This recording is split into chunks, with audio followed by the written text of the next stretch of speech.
Rising up from the middle of the sandbanks is a colossal tower of stones.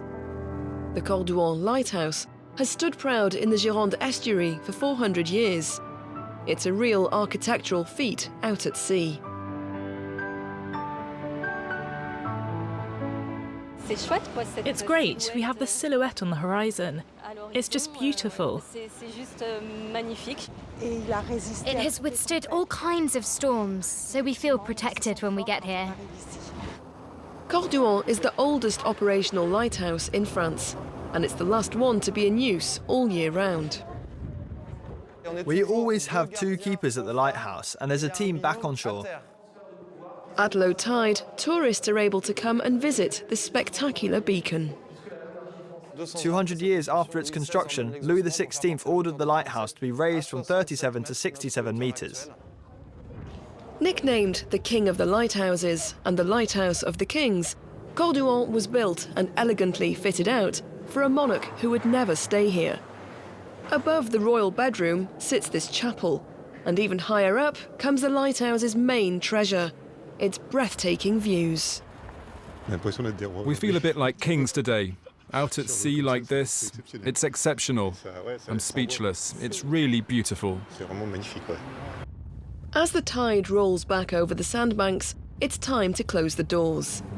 The 2 keepers, Thomas and Lionel, are now all alone inside.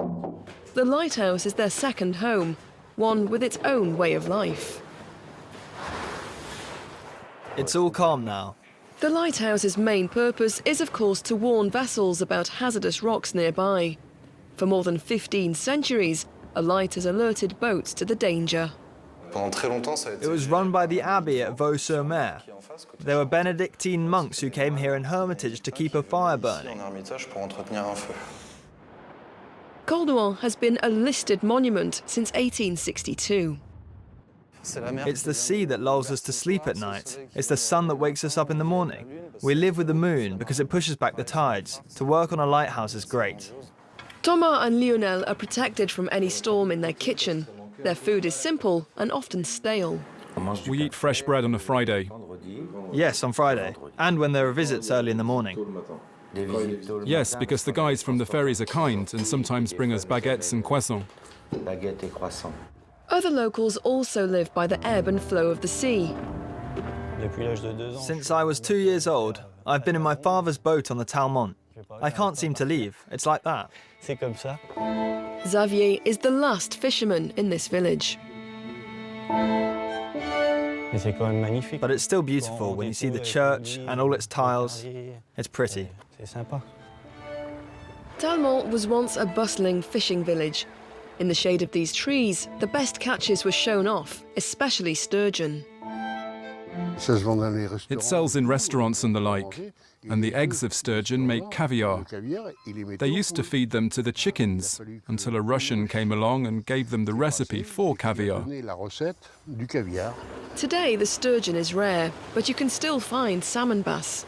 At Talmont, the estuary is at its widest, measuring 12 kilometers, and the currents here can often pack a punch. It's just like a funnel. Right now, this is a small tide.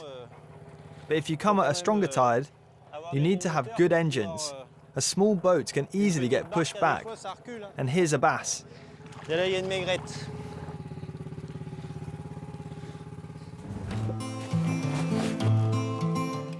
On the banks of the estuary, the Médoc region is a corner of paradise. Aboard his hot air balloon, Karim takes passengers up to discover the beauty of the river Gironde.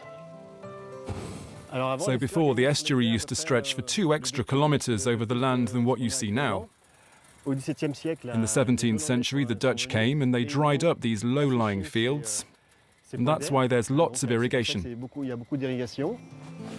It's a patchwork landscape of ever-changing colours. It's an estuary which is alive and changing.